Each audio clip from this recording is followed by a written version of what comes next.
the King's principal private secretary, Sir Clive Alderton, announced he is standing down. Harry accuses Clive of trying to sabotage his relationship with his father and saying that he's responsible for him not having his security. I mean, Courtier's there to protect kings from their own worst instincts. Courtiers are there to provide sound advice. Clive represented Charles' interests, which weren't necessarily Harry's interests. Clive represented the establishment, the palace machinery. Neither Meghan nor Harry liked Clive, and they didn't trust him. Harry is pretty scathing about Clive in his memoir Spare. Harry basically describes how he's very charming, but if you cross him, if you push back, you learn about it. Yes, well, hello and welcome back to the Royalist. I am Tom Sykes, and I've got a rather dashing new pink suit on, which I have brought to celebrate 1 year of the Royalist. So thank you, everybody, for being here. Whether you're brand new or one of our regulars, is absolutely smashing to have you along with us for the ride. And well, the YouTube show isn't actually quite one yet, but the Substack was 1 year old at the weekend. One is one, as I headlined the story that I did on the Substack, The Royalist, just in case you wish to subscribe, just mentioning it. Anyway, got an absolutely brilliant show today. Got everything that you've come to expect, I hope. Plenty of gossip, plenty of scandal, and a really erudite royal insider to raise the tone a little bit. So stay with us and let me tell you what's in today's Royal Rundown. Well, first we have our royal news update, and I really had to go with the Waleses taking all three of their children to the Commonwealth Games in Glasgow. Absolutely fantastic. No prizes for guessing which one of them walks off with the entire weekend's coverage. Then it's time for Tea with Tom. And the one and only Paula Froelich will be joining me to talk about Invictus, her specialist subject at this stage. And the question everyone's asking, will the king stand beside his son for the opening ceremony? And finally, folks, our royal insider. Well, it's one of your absolute favorite people, a very special guest, 2 decades as a royal correspondent for the Times, the man who broke the Meghan bullying story, who wrote the book on the men in grey suits, Courtiers author Valentine Lowe is with us. I can't wait. Let's get stuck in. First up, it's time for our royal news updates. I think we have to talk about the pictures of the Wales family at the Commonwealth Games in Glasgow over the weekend, don't we? Obviously, it was the picture of Prince Louis grinning ear to ear with a bucket hat over his head, emblazoned with words, you have to forgive me, my Welsh isn't what it once was, Becky o Gymru, which I think means Welsh cycling, on his head. That grabbed the headlines. But I was actually really fascinated to look at the wider set of images from Glasgow. The 5 of them in the stands. There was a funny one, wasn't there? Louis yawning, looking unbelievably bored. Poor kid dragged along. But generally, they looked great, and they looked really happy, and they looked like a very happy family. And it looked on the surface like very simple, straightforward images. But what I wanted to talk to you about is how those images, what you are actually looking at, is the result of a 25, 30-year media strategy, which is finally kind of come good, as it were. So the choreography, the way it was sort of sequenced, the announcement, was absolutely classic Kensington Palace. So we knew they were all in Scotland. William and Catherine's attendance was announced first of all. The presence of the 3 children was kind of hinted at, but it was kept under wraps. And then they arrived, right? And that is the children's first public appearance in Scotland at a public event, like an engagement, obviously being to church and stuff like that. But it was their first kind of public royal engagement with Scotland. But although the family obviously has incredibly deep ties through Balmoral, that kind of stuff. And the thing that is really interesting about this image and the images that came out of this is how hard won this equilibrium is, where, we have these nice pictures of these kids. And funnily enough, when I was a trainee reporter at the Daily Telegraph back in the days of the First Crusades, um, it was actually my second job in journalism in 2001, after a stint at the Evening Standard. One of my very first assignments was a briefing at the palace ahead of William going to university. And they offered us this deal. They said, we're going to give you a set of photographs, and in exchange, everybody, you've got to leave him alone when he's at college. And famously, of course, the entire British media complied, with the exception of Prince Edward's television production company, Alderton, which sent a crew to film William on campus and broke the embargo. And that was the end of Edward's television career. Although, funnily enough, I was told by somebody recently that actually Edward was, it was more idiocy than deliberateness. And they were actually trying to film B-roll, apparently. Anyway, I don't know. It was still a pretty dumb thing to do. But that St. Andrew's deal established this principle of, we will give you some photos and leave us alone the rest of the time. And it obviously all came out of Diana's death. Immediately after Diana's death, the instinct was prohibition, ban paparazzi photographs. Of course, it worked about as well as prohibition ever worked. So they flipped the strategy, flood the market. And what they've done is they've released a steady supply, and it was started with William and Harry. Now, there were much less images released of them, but there were the images of first day of school, these famous pictures that were pin sharp, that were professionally taken, that completely destroyed the commercial value of the snatched paparazzi shots. Now, the Waleses, as well, the Cambridges, as they were then, William and Catherine, did have to be talked into it. In 2015, William's communications secretary, who was Jason Knauf at that time, sent out a letter to the media saying that disgusting tactics were being used to obtain these cute pictures of Prince George, that photographers were hiding in the trunks of parked cars with holes drilled in them, that, someone was going to get killed if they weren't careful, and blah, blah, blah, blah, blah. And stop buying the photos. Well, guess what? It didn't work because the foreign media kept buying them.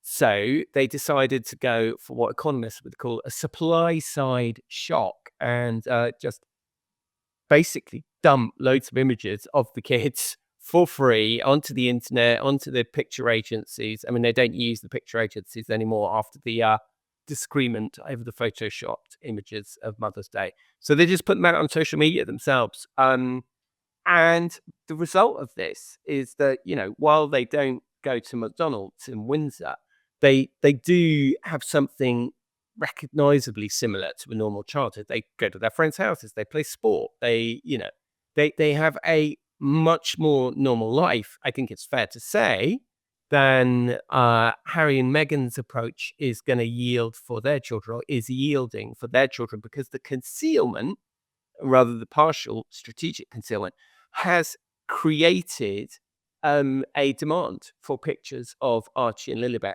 as well as creating quite a strange atmosphere in which you're kind of saying, here's some lovely pictures of my kids, but you can't see their faces because then you'd be a creepy weirdo, which seems like a bit odd.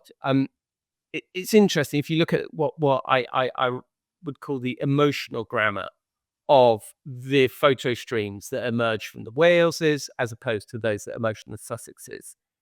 I think that Harry and Meghan have very much fallen into this modern trap of aspirational, they're photos that invite envy. Look at our lovely pool, look at our lovely gardens, look at my fabulous closet containing $250,000 of Chloe gear before I go to Geneva. Isn't our life amazing? Aren't we fabulous? Aren't our kids cute? Doesn't the garden look nice? Whereas the Wales' images, and I think this is why actually the photo of Louis yawning, although perhaps some people have said it's a bit unfair to have published that image of him yawning. Actually, I think it does them no harm at all, because I think what that picture of Louis yawning shows you is that trip to the Commonwealth Games on Saturday was anchored in public service, right? It's not like you're going to the zoo or you're going to Disneyland or whatever. It's like you are doing a job. And look, the job was essentially a plug for the Commonwealth Games. It's an event that is now very neglected in the UK. It doesn't even have mainstream terrestrial TV coverage. And the message to the children, I think, is more to the point. We could see a message being given to the children, which is, right, guys, this is what our life is about. It's about service. We show up, we put on our best stuff, we smile, we behave, we wave. But it's also, we can see that the sense of public service is being instilled in the next generation in real time. That I think people are very impressed by that and very appreciative of that. And I think that it kind of has to knock on the head all this stuff about, William and Catherine are lazy and don't do enough and blah, blah, blah, blah, blah. Now, media theorists, as you will know, have a name for the bond between audiences and public figures they will never meet. And it is called a parasocial relationship. And it was coined by Donald Horton and Richard Wall back in 1956. Yeah, imagine that. I know. And they categorize parasocial relationships in one of two categories. They can either be functional or dysfunctional.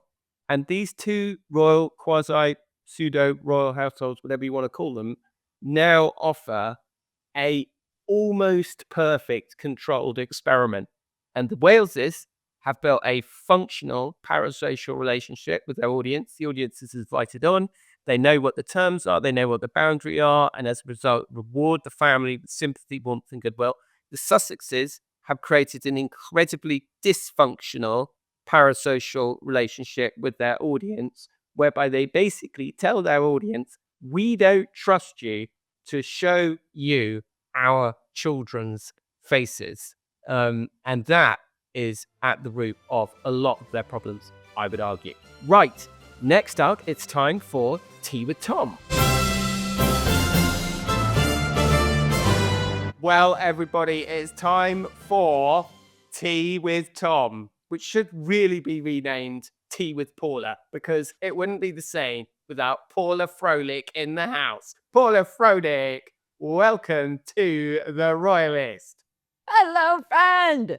It's my favorite time of the week. So the Invictus Games, which I'm going to say at this stage, you have led so much reporting on and done so much incredible work on. According to the Mirror, it looks like, no great surprise, I suppose, that Harry would like the king alongside him opening it. Is there precedent? I believe that heads of state have opened this thing before, haven't they? But it's a bit more complicated in this scenario, seeing as he called the whole family a bunch of racists, isn't it?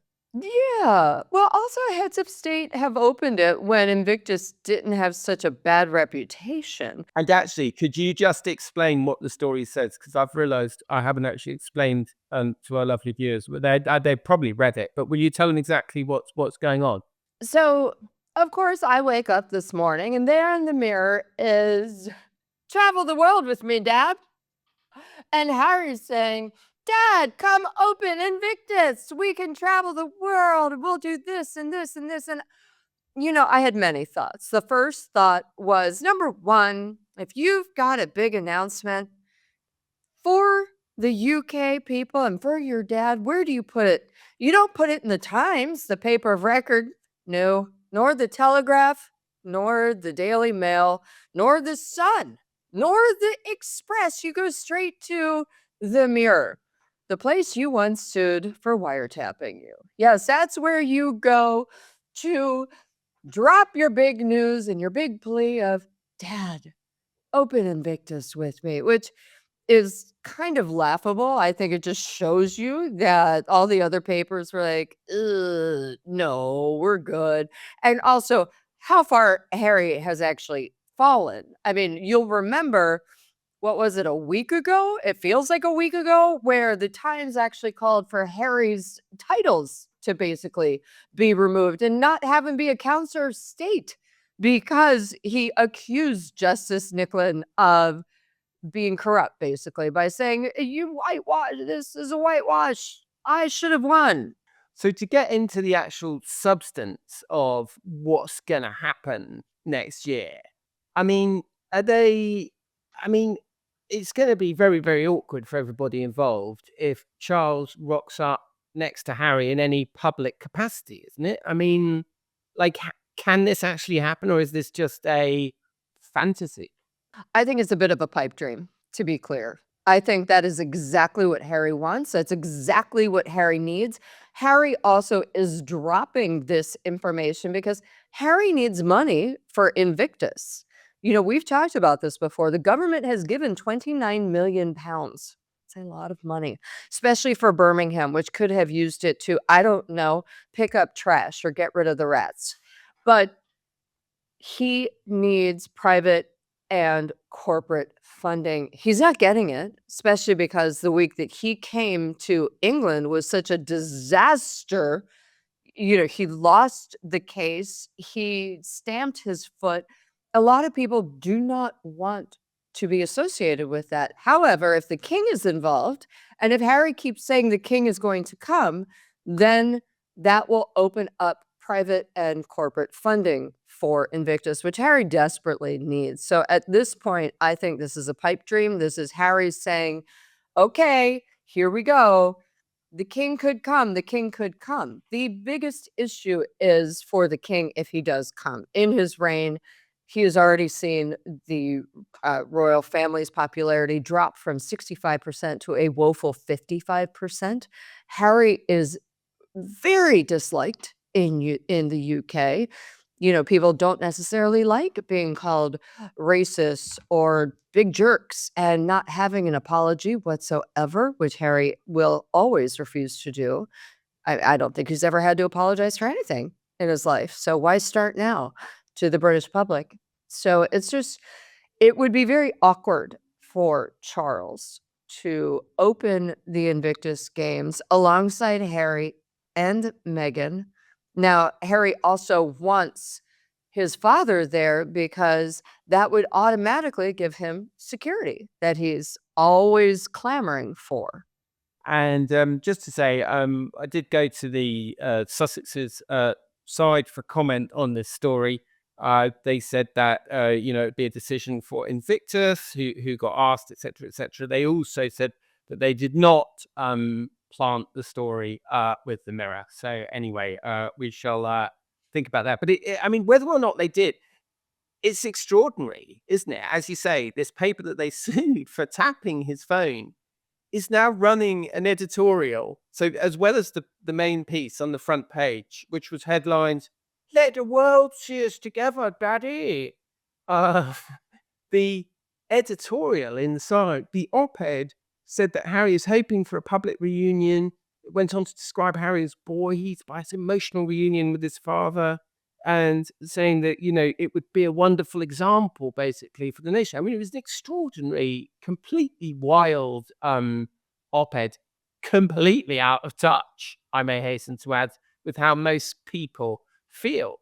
But I do detect, Paula, as unwelcome as it may be to many of our viewers and listeners, I do detect a continuation of Project Thor. Yes. Now, here's the thing. It might be out of touch, but it is not out of character for Harry. We've seen this over and over again, Tom, where Harry releases things to the press that are on his wish list, right? And he just assumes it will get pushed through and that if he says it, it will happen. So, for example, I'm expecting Ravik security any day now. Well, we're still waiting. And so is Harry. He's not going to get it. He'll be waiting a very long, long time. There's a lot of other people who need it ahead of him.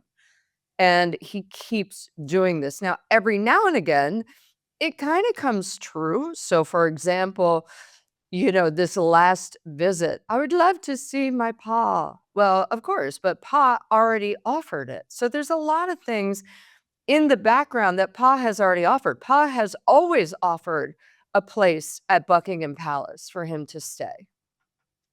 So guess what? He's now staying at Buckingham Palace. This is not a thaw. This is something that has been offered for years. And Harry is now taking advantage of it. So a lot of things that he says are signs of a thaw are actually things that have just always been on the plate. Now, I do agree that the king does want to see his grandchildren. The king does want to hang out with his son. The king does not, nor does anyone really in England at this point, want to hang out with Meghan Markle, who is a horrifically low 18% approval rate in the country, which is just jaw-droppingly bad. However, we all know no Markle, no kids. So is he willing to deal with that? Yes. Now, there are some people who believe that they will be invited for Christmas. There are some people who believe that, the family will be coming as a whole in September to kind of juice King Charles. We shall see. So I actually don't think that the family will come in September. The chatter on that seems to have receded, and it seems to now be much more Harry's coming, the kids are at school. And I don't think Christmas this year. Again, I've heard the same kind of rumors. But okay, I'm going to say one thing, which is that it is a kind of pretty standard PR technique over the years, isn't it? To say that something's happening and then everyone starts repeating it, and then magically by osmosis, it kind of happens. But the thing that I think about Christmas is whether it's this year or whether it's next year, or I do believe that in the end, they will be there for Christmas, because I think that what we saw in the briefing to the Sunday Times after the first meeting was, it was some nonsense like this, a path of 1,000 steps, every path of 1,000 steps begins with one stepping stone, or whatever it was. It's very clear what the direction of travel is. And I think it will be, if Charles, in one sense, if you were Charles, right, and you are determined to bring Harry back into the fold, the Invictus Games is not a bad place to stand shoulder to shoulder with him, is it, in public for the first time? You're not really going to get booed by a bunch of disabled servicemen, wounded servicemen. You're not going to get booed by civil servants, but you will get booed by the crowd. But you're not going to get booed by the crowd at Invictus. No, the crowd outside on the way into the arena. Trust me, there will be oodles of boodles. But the issue is more, and you and I have seen this many times over, that when the public really wants King Charles to act, they boo him. And King Charles does not like to be booed. So every time he's been booed, all of a sudden Andrew's out. He's been booed. Something else happens. So it's really up to the British public. And the British public is fed up. It's not easy over there. I was just there. I'm coming back again in September. Things are really expensive and nobody's getting a raise. Not unlike how it is here in the States. So for people to say, oh, yeah, it's cool, we're going to give tens of thousands of pounds for your security during these games, which have already cost us 29 million pounds from our taxes for 500 competitors. That's it. And the people are already furious about where's the money going? Why are there redactions on the budget? We don't understand why it costs so much. So for the king to come in at such a financially difficult time and say, yes, my dear boy, I'm so proud of you in this, what looks to the rest of us boondoggle, it's not going to be okay. Certainly going to be interesting. Paula Froelich, as always, it's fantastic to have you here with us. Thanks for being here.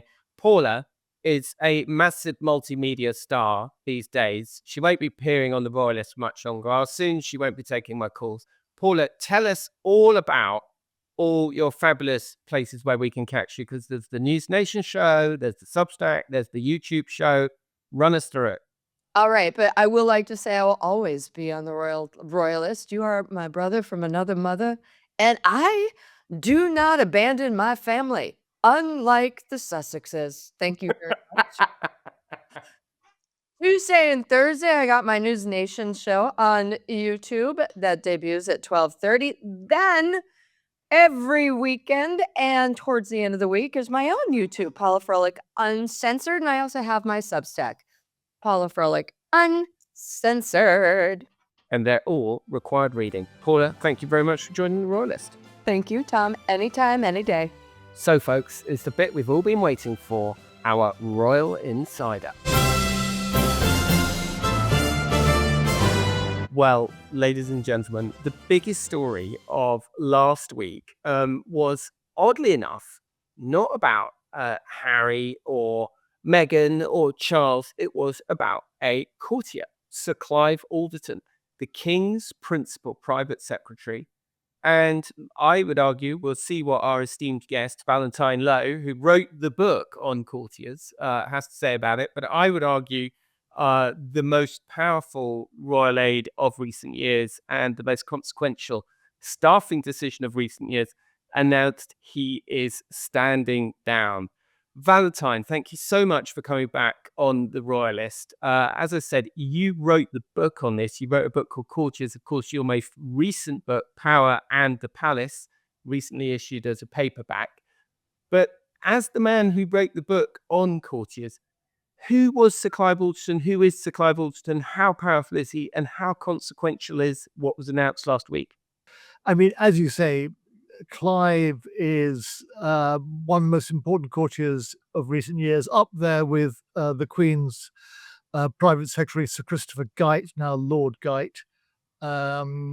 He, as private secretary, he looks after everything for the king, and these private secretaries, they're incredibly important. They advise the royals, they help them make decisions, they write their speeches, they're their gatekeeper, so they control who has access to them. They liaise with government. That's an incredibly important role.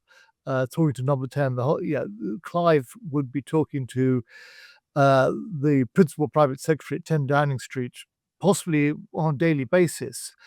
So really important. And Clive has announced he's retiring. He's been around for a long time.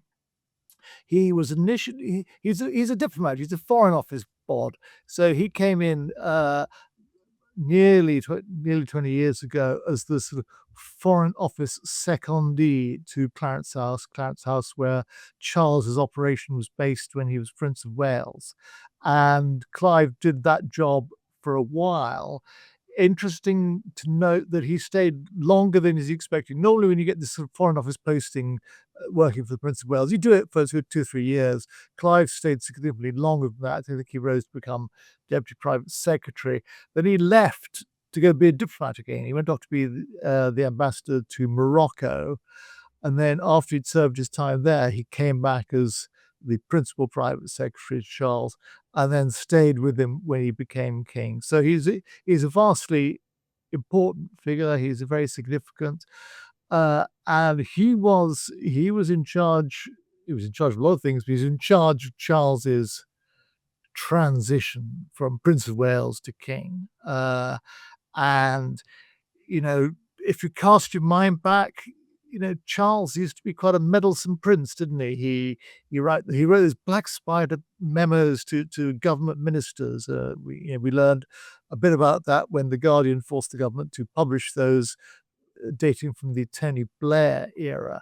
But separate from that, we also know Charles had clashes with ministers. There'd be disagreements. He'd write speeches occasionally which annoyed them.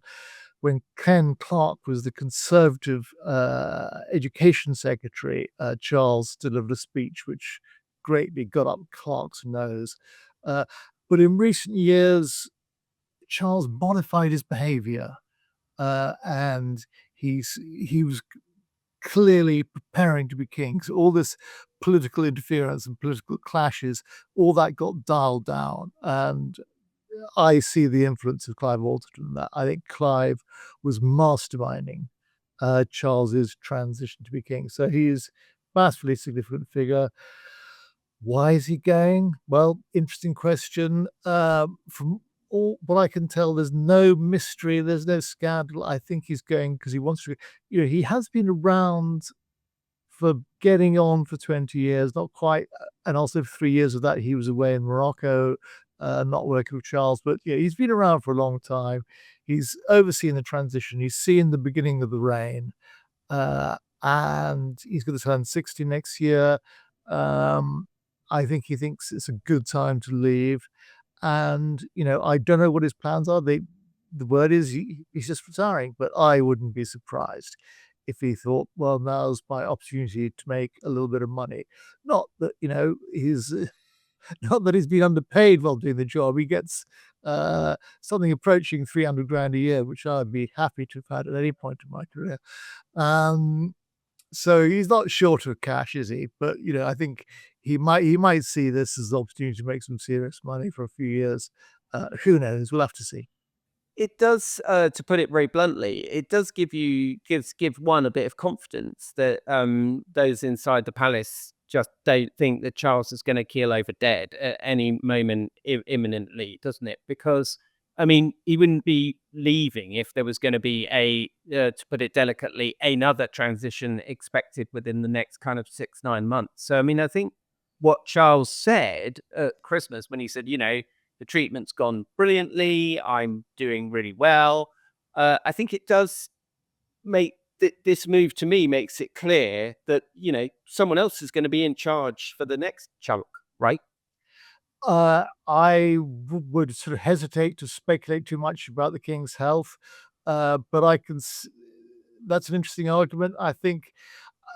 I do think you're right that if the king was at death's door and they thought he might die anytime soon, I don't think Clive would be going if Clive knew that. So yeah, I think there's something in that, but I'd be wary to get too involved in that argument.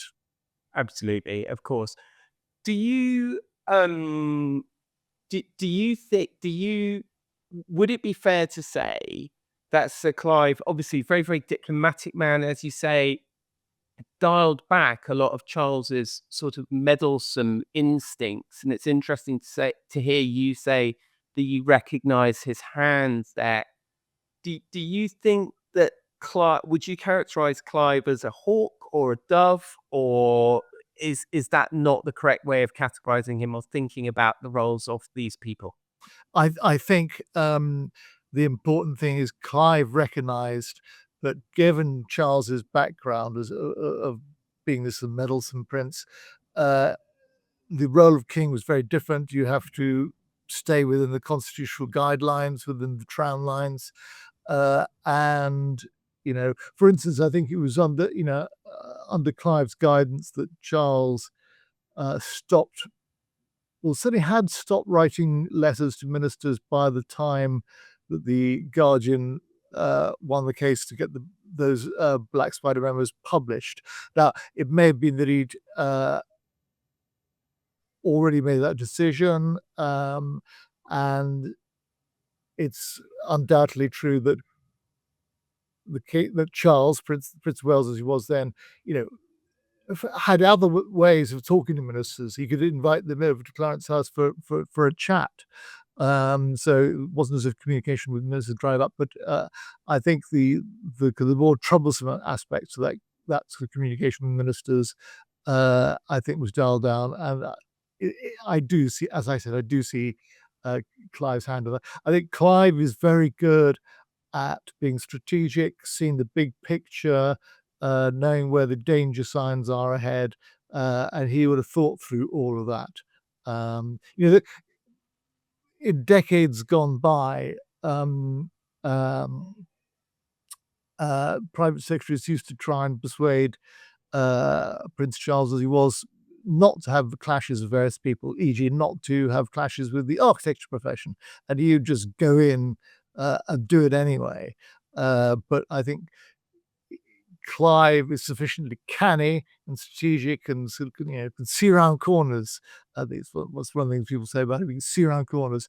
And he has the king's confidence. So the king listens to him. Valentine, in your book, you run through the extraordinary succession of private secretaries that Charles has chewed through. Can I ask you, on the record, how many of these men have you spoken to? And you don't have to tell me each individual one, but I'm going to read out a few of them.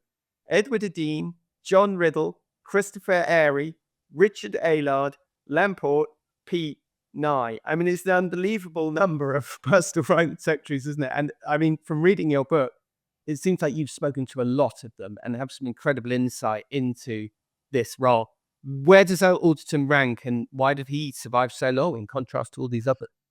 Going back to your first question, how many of them did I expect? I can give you a full and frank answer to that. Tom, of the ones who are still alive, I've spoken to a number of them. Very good. Who, and some of those will have remained, their contributions will remain anonymous in my book. Yeah, Clive ranks is definitely out there. There's quite a few of those didn't last long. I mean, Christopher Airy, who came in from the household division when they thought that what Charles's office needed was a bit of military discipline, he didn't last long. John Riddle. Riddle left, I think, because he wanted to leave. I think he was perfectly sensible, but he just wanted to go back to the city, I think. Edward Dean had a Diana problem, or Diana had an Edward Dean problem, whichever.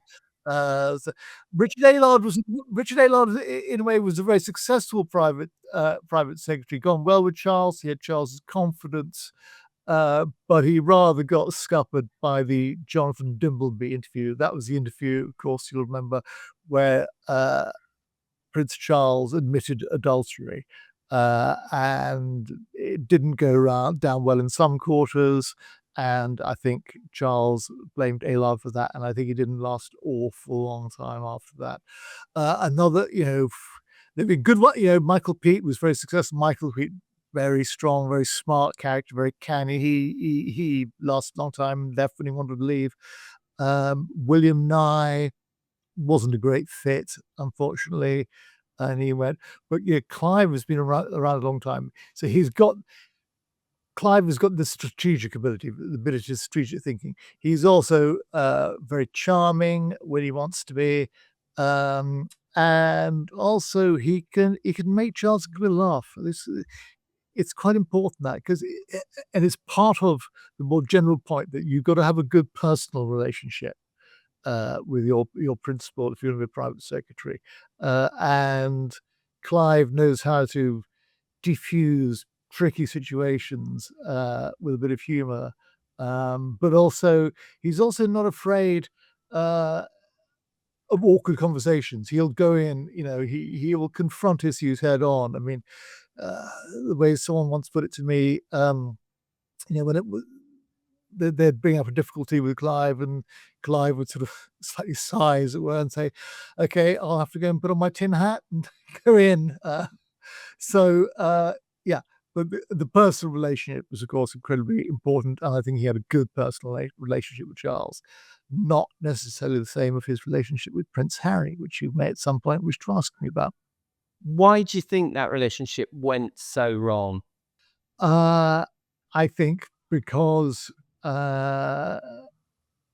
Clive represented Charles' interests, which weren't necessarily Harry's interests. Clive represented the establishment, the palace machinery, and I think also there was a certain amount of antipathy. I mean, neither Meghan nor Harry liked Clive. He wasn't their kind of guy, and they didn't trust him, rightly or wrongly. Because what you have to remember about these palaces, it's all separate fiefdoms, isn't it? And sub fiefdoms, and so Harry was a kind of sub fiefdom, and the people who worked for Charles didn't necessarily have Harry's interests, or how Harry perceived his interests as top of their priorities.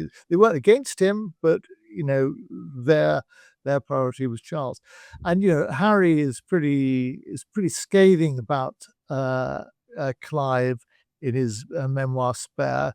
He doesn't name him, of course. Harry, one of the things about Spare is he doesn't actually name his enemies, but the intelligent or the well-informed reader knows who they are. And he comes up with this description of the important private secretaries as being the bee, the fly, and the wasp. Which, if I'm being honest, I think was more to do with Harry's ghostwriter than Harry himself. I think it's a tortured and tortuous extended metaphor that I don't think Harry's got the wit to come up with. But anyway, Clive in that was the wasp, and Harry basically describes how he's very sort of charming and sort of courtier-like and sort of self-effacing. But if you cross him, if you push back, in Harry's view, you'd learn about it. And I would say that it's not necessarily a strategically wise thing to get on the wrong side of Clive Alderton. Speaking as someone who, he hasn't always treasured everything I've written about him, and I think he, should we say, remembers that to this day. The level of invective that Harry aimed towards Clive, in the book as the Wasp, of course, but also in private, if you speak to Harry's people now, they blame Clive for blocking the RMB on Ravek because Clive happens to sit on Ravek. Clive is the leader of the men in grey suits. He's responsible for everything. I mean, it's a bit absurd. And actually, I was speaking to another journalist this week who pointed out that actually, the palace actually did lobby Ravek at one stage for Harry to be given security. The Home Secretary basically said, "No, sorry, you're not within the category anymore."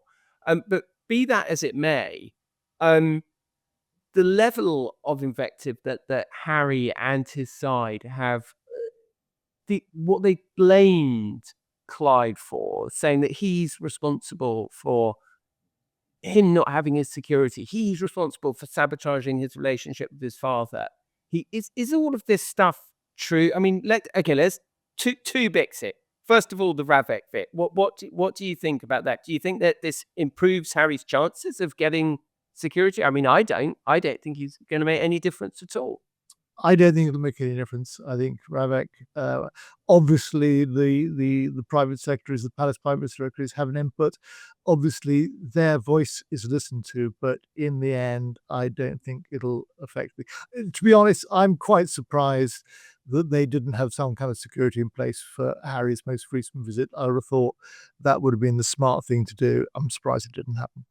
And on the other question, where Harry accuses Clive or people like Clive of, trying to sabotage his relationship with his father and this kind of stuff. I mean, we saw a lot of this. I feel we saw a lot of this with the Queen at the time that, I'm protecting her from the checking she doesn't have the right people around her, which seems to be a reference to Edward Young. Harry's always seems to have claimed that it's these men around the king are frustrating the king's will in a funny sort of way. I mean, is that true? Are courtiers there to protect kings from their own worst instincts? And is there a role, or is it a convenient cover story for the king to get out of having to have an awkward conversation? I mean, I think that's all quite complicated. For a start, yes, in a way, the courtiers are there to protect their royals from their own worst instincts. They're there to provide sound advice, but also this plea from sort of disgruntled royals that the men in grey suits are spoiling it all. It's we've heard that so many times over the years. We heard it with Diana, we heard it with Fergie, and it goes on and on. But and of course it was Edward Young when Harry was in Canada. So before Mexit, when Mexit was brewing, we didn't know, and Harry was having a break in Canada with Meghan, and he wants to see the Queen when he gets back. So he calls her and says, "Can I see you when I come back?" And she says, "Yeah, sure." Obviously, she has to tell her private secretary because it has to be put into the diary. And the next thing, though, Harry's on his way back, and he's informed that that frightfully sorry, there's been a bit of muddle.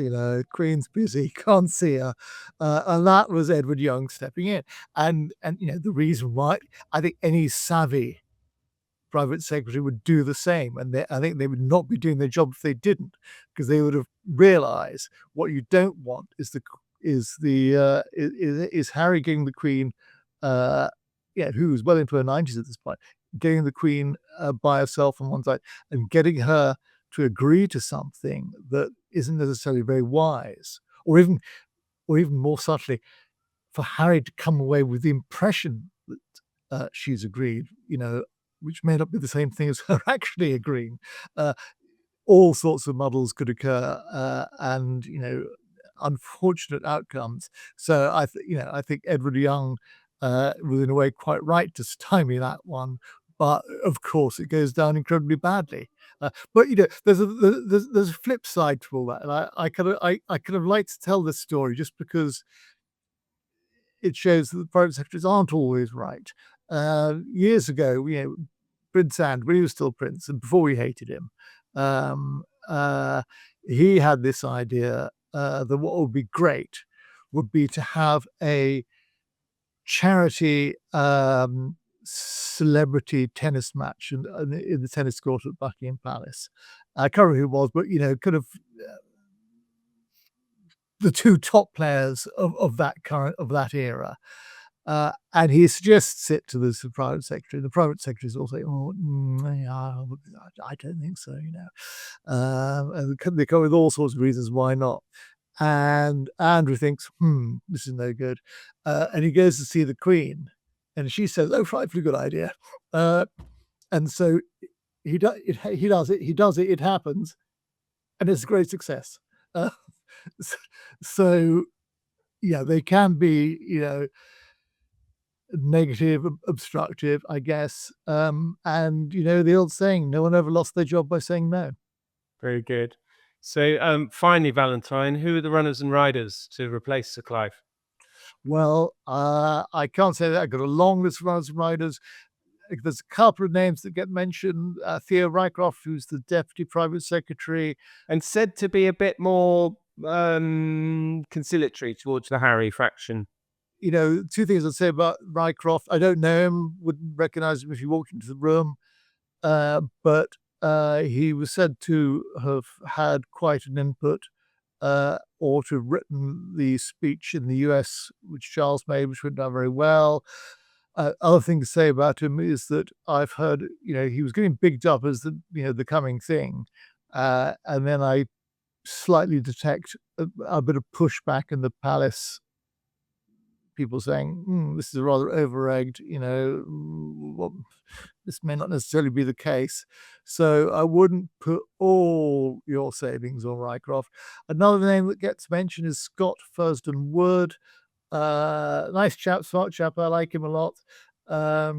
He was in a way the Clive of his day. He was the Foreign Office secondee to Clarence House, advising on all the foreign affairs. He left, went to go and be the High Commissioner to Barbados and the various places in the Eastern Caribbean.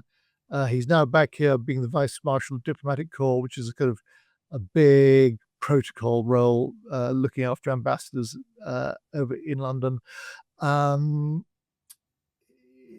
And of course, Charles would have seen him when Charles went over to Barbados, when Barbados became a republic and ditched the monarchy. I remember that trip vividly because Charles was absolutely jet lagged, looking dead on his feet, but sort of insisted on ploughing on through, whereas any sensible person would have sort of factored in a day's rest before doing that midnight ceremony.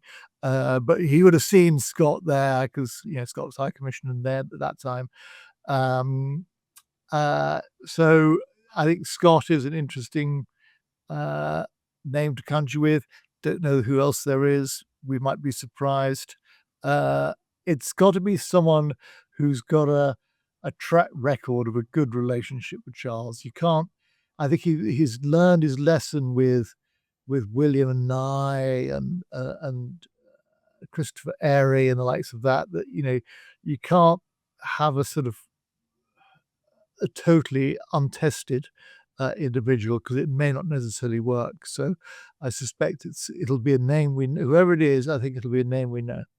Valentine Lowe, the esteemed and highly knowledgeable author of Power and the Palace, out now in paperback, and of course Courtiers. Thank you so much for joining the Royalist. Absolute pleasure. Well, folks, that was a cracker of a show. I think you have to agree that the highlight is Paula Froelich, as always. I mean, you can't get any better than that woman, can you? She's a bundle of laughs, but she's full of facts. I love her.